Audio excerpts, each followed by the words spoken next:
Olá, amigas e amigos. Estamos de volta aqui nas nossas gravações semanais, não é? No nosso canal Eros e Thanatos, Mitologia e Psicanálise, dando sequência aos temas que nós estamos trabalhando com vocês.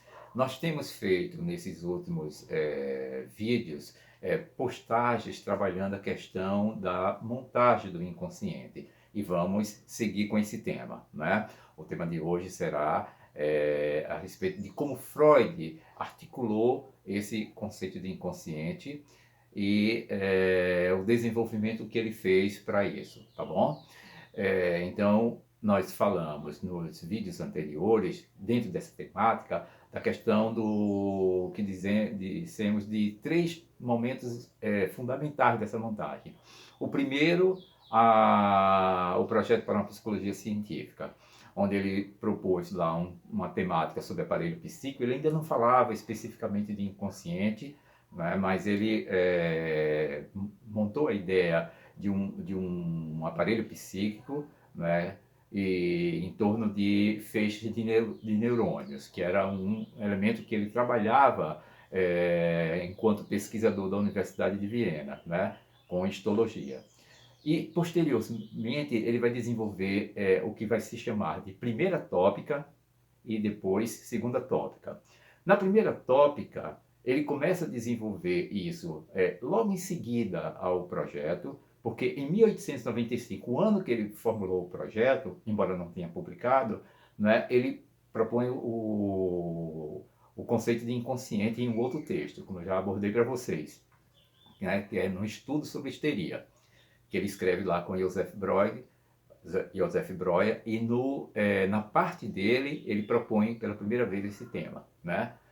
Mas depois, em 1900, ele vai desenvolver, no capítulo 7 da Interpretação dos Sonhos, que ele publica nesse ano, a sua proposição da metapsicologia do inconsciente, sendo metapsicologia os conceitos fundamentais da psicanálise, como inconsciente, recalque, enfim, outros mais, não é? De modo que em 1900 ele faz essa primeira formulação, já dentro da primeira tópica, e posteriormente, em 2015, ele vai desenvolver mais a questão da primeira tópica nos artigos de metapsicologia, escritos assim, artigos de metapsicologia, e dentro deles o artigo sobre o inconsciente. E mais adiante, ele revisa a teoria dele, em 1920, né, com Além do Princípio do Prazer, e vai reformular a sua teoria, seja com Além do Princípio do Prazer, seja com o ego e o id, ou o eu e o isso, né? E vai constituir aí a segunda tópica. E depois ele segue ao longo de toda a sua trajetória, desenvolvendo essas suas formulações, os conteúdos dessas suas formulações, para pensar a questão do inconsciente e a questão da psicanálise. Né?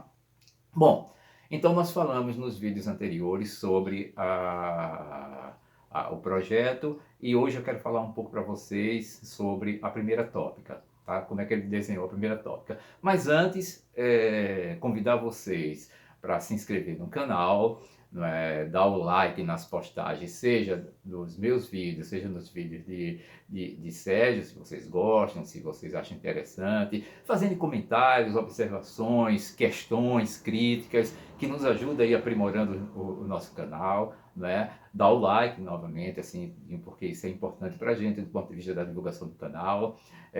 Acionar o sininho das notificações, porque aí vocês são informados sempre que nós fizermos novas postagens, e semanalmente nós fazemos postagens, né? Sempre com novos conteúdos, sempre com temáticas que vamos desenvolvendo.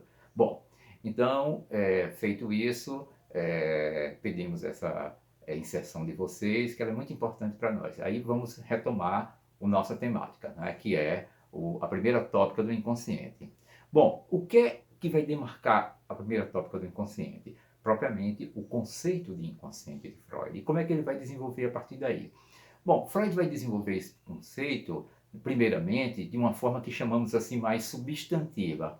Ou seja, ele vai trabalhar o que nós designamos de províncias psíquicas. O que seria isso? O conceito de consciente, pré-consciente e inconsciente. Então ele vai dizer que você tem aí um desenho como se fosse aí, por exemplo, uma pirâmide ou, se vocês preferirem, um iceberg, né? Porque o iceberg, vocês sabem que o topo do iceberg ele fica imerso, né? É aquela parte que é visível do iceberg. Mas a parte maior do iceberg, a base do iceberg, ela fica submersa. Isso a gente não vê. Então ele usava essa analogia para pensar como é que seria esse sistema. Ou seja, no topo do sistema, na parte visível, estaria a consciência, né? Que seria organizado pelo sistema consciente e sistema pré-consciente. E o sistema pré-consciente, ele ficaria imerso, mas seria um inconsciente apenas descritivo, não seria um inconsciente propriamente dito. Não é? Porque era um inconsciente que estaria à disposição da consciência, são ideias que estariam à disposição da consciência, mas que não seriam, digamos assim, imediatamente acionadas pela consciência, porque há um efeito de alguma censura psíquica. E em seguida ele vai inscrever lá no fundo, na base, o inconsciente, que ele vai chamar o inconsciente dinâmico. Esse, o inconsciente propriamente dito, porque ela não vai estar à disposição assim da consciência, ele não faz parte da consciência. Não é? Mas ele é já de um outro sistema, o sistema inconsciente. Então você teria aí um sistema que era o consciente, o pré-consciente e o inconsciente propriamente dito. Sendo que a consciência abrangeria o consciente e o pré-consciente, que é o que ele chamava de inconsciente descritivo. E o inconsciente seria o inconsciente dinâmico, isso seria a base do sistema, isso que ficaria totalmente imerso. E o que é que distinguiria um sistema do outro?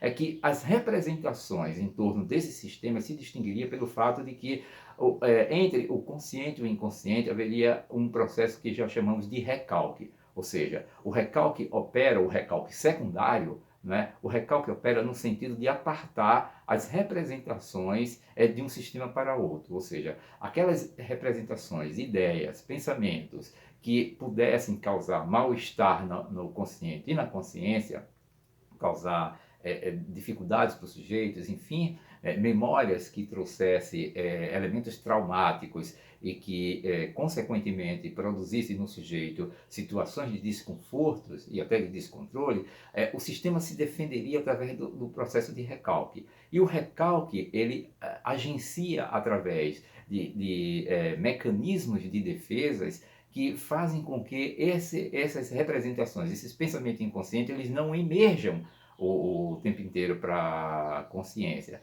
né? Que a consciência fique, de certa forma, protegida disso aí. Mas isso é em termos, porque o inconsciente, aquelas representações que são apartadas da consciência e do consciente, essas representações, porque o sistema inconsciente ele é organizado através de representações, de acordo com Freud, né, as chamadas Vorstellungs, como é que se designava em alemão, ou seja, é um sistema organizado por representações de imagens, de palavras e de coisas, né? E essas representações, elas, apartadas da consciência, não significava que elas ficavam adormecidas ou mortificadas, muito pelo contrário. Essas representações, ela tem toda uma impulsividade, todo um impulso no sentido de retomar a consciência, mas esbarra nos mecanismos de defesa que impede, que ficam ali na fronteira entre a consciente e o inconsciente, e que impede que eles possam emergir e, consequentemente, produzir os seus efeitos, não é? Ocorre que o sistema tem aí o que chamamos de retornos do recalcado. Então, nessa dinâmica, nessa impulsividade das representações psíquicas recalcadas emergirem novamente a consciência, né? Esse movimento chamamos de retorno do recalcado, quando particularmente essas representações elas conseguem de alguma forma furar o bloqueio dos mecanismos de defesa. Então, como é que a gente pode verificar essa questão desse retorno do recalcado? A gente pode verificar a partir dos sonhos, a partir dos atos falhos, a partir das parapraxias, a partir dos esquecimentos de nomes, por exemplo, né?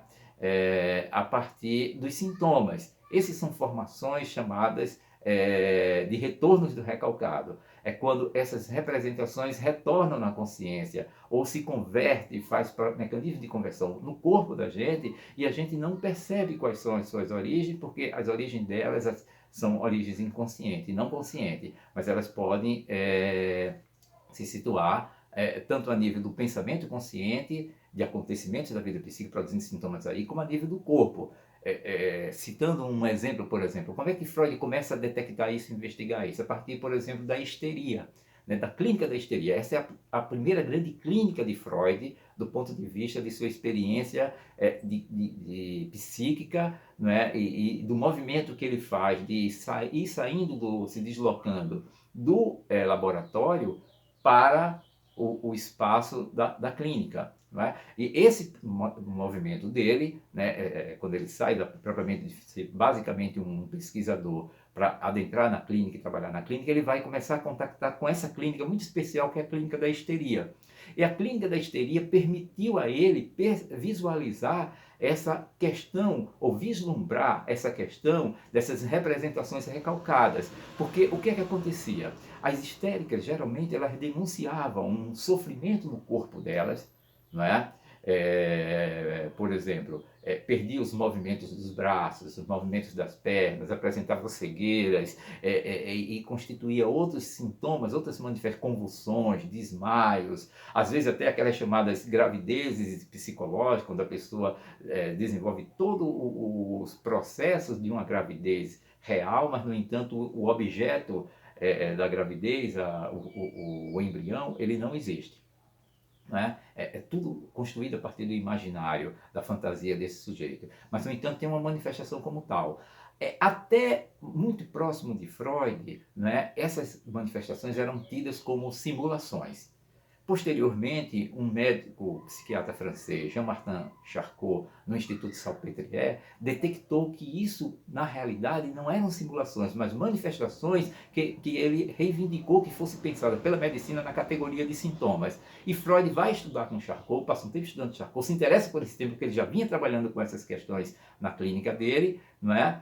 E progressivamente ele vai investigar a causalidade desse tema, e ele chega aí ao conceito de inconsciente. Bom, nós paramos então hoje por aqui, né, e vamos mais adiante explorar um pouco mais como é que ele chega a essa detecção e como ele vai desenvolver a questão da primeira tópica, tá bom? Um grande abraço para vocês e até o nosso próximo encontro.